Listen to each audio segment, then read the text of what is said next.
যেটা বলছিলাম যে আমাদের উত্তম আদর্শ, আমরা উত্তম নেতা যেটাকে মানব, সেটা হচ্ছে আমাদের নবী, শেষ নবী, আখেরি নবী এবং সর্বোত্তম নবী এবং সর্বশ্রেষ্ঠ নবী। এই নবী আমাদেরকে দেওয়া হয়েছে। আমরা এত বড় একটা সুযোগ পেয়ে যদি না আঁকড়ে ধরি বা আমাদের তার আদর্শ এবং তার দেখানো পথ যদি আমরা না পালন করি, তাহলে অবশ্যই আমরা পথভ্রষ্ট হব। আল্লাহর দেওয়া যে কিতাব, এই কিতাবের শিক্ষা অর্জন করাটা আমাদের জন্য ফরজ। আমার এই আলোচনা বা আমার এই কথা পুরোটা না শুনলে আপনি বুঝবেন না। যারা অর্ধেক শুনতেছেন বা অর্ধেক শুনবেন, তারা পুরোটা না শুনলে আপনি বুঝতে পারবেন না। তখন আপনার ভিতরে বিভ্রান্তি সৃষ্টি হবে, মন্তব্য করবেন বিভিন্নভাবে। এই জন্য আমার প্রত্যেকটা এপিসোডের কথা আপনি শুনবেন আশা করি। যারা শুনতেছেন বা শুনবেন বা দেখবেন, সবগুলো শোনার চেষ্টা করবেন। তাহলে আপনাদের কোনো কথা থাকলে, কোনো প্রশ্ন থাকলে কমেন্টে জানাবেন এবং করবেন। পরবর্তীতে সেগুলো উত্তর দেওয়ার জন্য চেষ্টা করবেন ইনশাআল্লাহ। তো আমরা যে অর্থনৈতিক ব্যবস্থার উন্নয়ন নিয়ে কথা বলছিলাম, সেটা শেষ করলাম।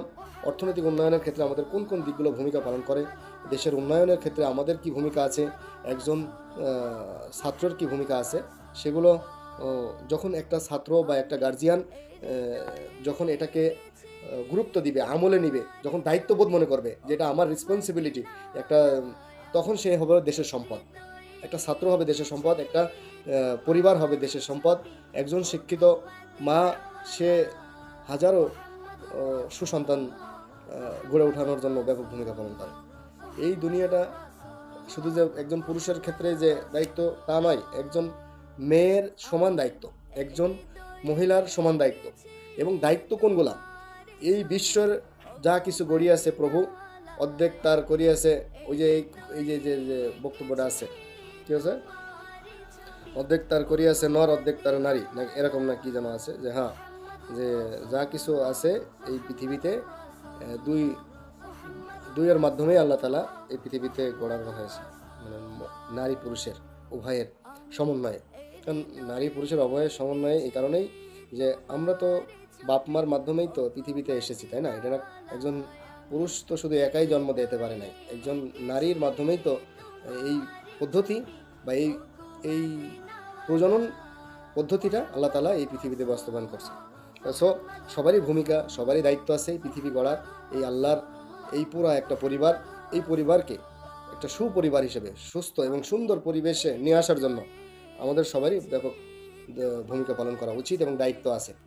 এবং আমাদের উচিত যে নারীর মর্যাদা রক্ষা করা, পুরুষের উচিত, এবং নারীর উচিত পুরুষকে সম্মান করা, পুরুষের জায়গা থেকে পুরুষকে তার মর্যাদায় অসীম এবং তার যে দায়িত্বগুলো আছে সেই যথাযথ পালন করা। তাহলে সেক্ষেত্রে সবার হক আদায় হবে, সবাই শান্তিতে থাকতে পারবে, পরিবার শান্তিতে থাকবে, সমাজ শান্তিতে থাকবে, রাষ্ট্র শান্তিতে থাকবে।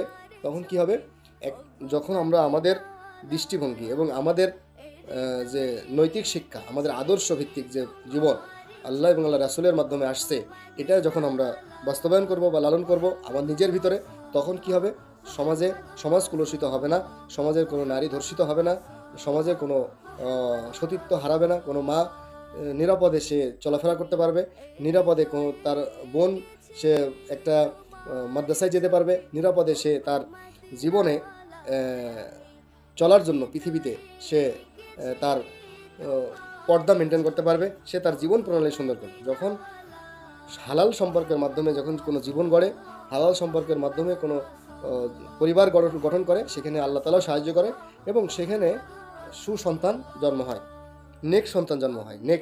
নেক সন্তান বলতে এই বিষয়ে অনেক আলোচনা আছে, আমরা এইদিকে যাব না।